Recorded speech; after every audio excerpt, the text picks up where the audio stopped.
से टिके दियंतु। शेख हुमायूं विजय सभापति नुआगाँ। अच्छा कहबे कि एठी जो रास्ता अवस्था शोचनीय अवस्था रही ड्रेनेज नहीं ड्रेन भी एठी नहीं रास्ता रे पानी जमी कौन कहबे शोचनीय अवस्था खाली एठी नहीं सबुठी बस्ती सातटा वार्ड लगी रही बुझे मेन है सातटा वार्ड समस्या लगी रही ये गोटे नुआ नुह किंतु आमे बारंबार अनुरोध करूँ सरपंच महाशय को एवं से 4 वर्ष सरिया बसला आ गोटे वर्ष से सब कहते मुझे पैसा देवी किंतु से कहते मुझे 2 लाख टका देती कि 2 लाख संपूर्ण हम ना कि निआड़ी बासिंदा एत बस्ती बासिंदा एत भल आप सांक्शन करले निश्चित लोक मन को हटिजे किंतु मुझे माध्यम कहूँ मुझे व्यक्तिगत भाव भेटी दिने यही वार्ड को डकाला आउ जो 2-3 लाख टका से दिंतु ये संपूर्ण करवा यहाँ संपूर्ण करें लोक भारी कोऑपरेटिव एम सहयोग निश्चित करेंगे ये दिने 2 दिन इनभाइट करवा वार्ड को से आसतु डिस्कस करवा कारण जेहेतु निआड़ी जो आम बस्ती जो नुआगाँ बस्ती भितर जो 7टा वार्ड समस्ते जलमग्न हो रोचंती एवं मुझे कहती गोटे 3 लाख टका काम कार्य चालू रही किंतु मझीरे आम नहीं आसलु चेयरमैन निजे नहीं आसते बीडीओ को आसिस्टेंट आनी से आगुरी पंचायत समिति 3 लाख टका सांक्शन होता एवं 6 लाख टका अप्रुवाल जा 3 लाख काम चली 12 लाख टका से संपूर्ण हेल्ले भी पानी निष्कासन भी बाट भी ना से आम सरपंच को कही सरपंच को जी आवश्यक आम से देवु से आम चाहूँ सरपंच निजे बस्ती को आसतु 4 वर्ष सरला आ गोटे वर्ष सी कह कथा मुझे देवाई रेडी कि तुम पिला कम करने रेडी नुहति कि से कथा आसी पंचायत कहतु से पंचायत आसी कहतु संपूर्ण करने आम भी इनभाइट करूँ सी आसतु समस्ते मिलमिशी उद्यम करवा केमती संपूर्ण हम 4 वर्ष है रास्ता अवस्था खराब अच्छी ड्रेनेज नहीं 4 वर्ष बीती जाते भी रास्ता काम हो पारे कौट त्रुटि रोचे नहीं रास्ता काम पूर्व ये सरपंच पूर्व काम होम मिनिमम 6 लाख टका काम हो प्रोजेक्ट ना दिया बाबू हाउस टू फिरोज हाउस जी कम होगा कथा जी संपूर्ण करने सरपंच निष्पत्ति नहीं 2 लाख टका देती आउ आवश्यक बोधे 2-3 लाख टका आवश्यक पड़ो से निजे आस निजे बसतु बस डिस्कस कला जहाँ दरकार ये गाँव लोक मैंने भारी कोऑपरेटिव से माने गोटे डिस्कस कला निश्चित से आम समस्त बसैवा बसला निष्पत्ति ना निश्चित गोटे ड्रेन करवा आप भावुं कि 4 वर्ष मध्य ड्रेनेज नहीं रास्ता नहीं पानी रे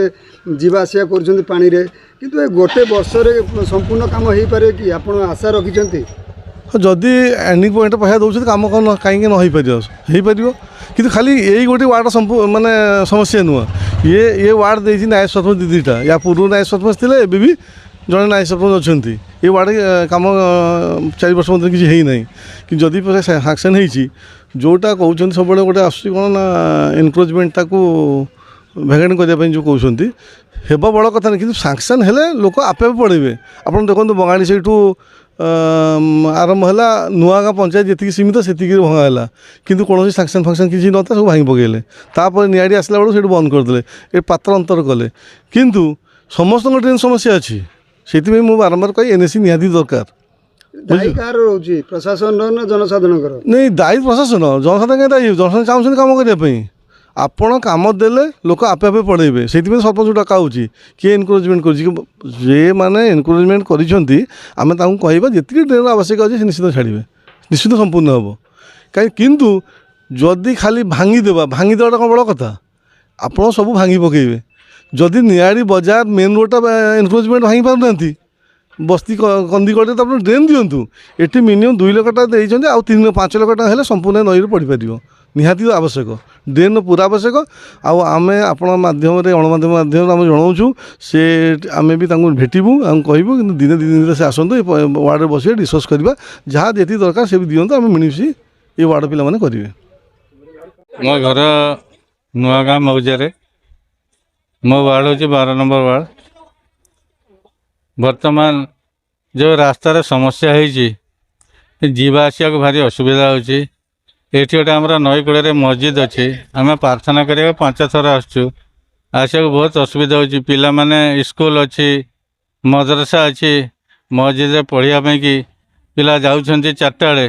किंतु वर्षा हेले बहुत असुविधार सम्मुखीन होउछंती तेणुक यथाशीघ्र ए पानीर निष्कासन केमती हम रास्ता काम केमती हम कले सरकार प्रति आमर बहुत उपकृत हम जो आमर बर्तमान विधायक अच्छा से टे दूरदृष्टि दिंतु ए रास्ता विषय रे। विधायक कौन अभियोग करेंगे? विधायक अभियोग करूँ जे आमर ड्रेनेज सबुठ दरकार ड्रेनेज और ड्रेनेज पानी निष्कासन पाई कि जो पानी ट्याप लगी से तो पानी तो आस ट्याप रे किंतु निष्कासनर बाट नहीं रास्ता रे जमुची सब लोक मैंने हैरान होती। एक पर्वपर्वाणी आमर दुर्गा पूजा अच्छी आपर विभिन्न प्रकार पूजा पर्वाणी अच्छी एवं आरंभ हो गला किंतु यातायात पाई बहुत असुविधा होची जनसाधारण बहुत असुविधा भोगुंट तेणुक यथाशीघ्र ड्रेनेज आ रोड हेले आम उपकृत हबू।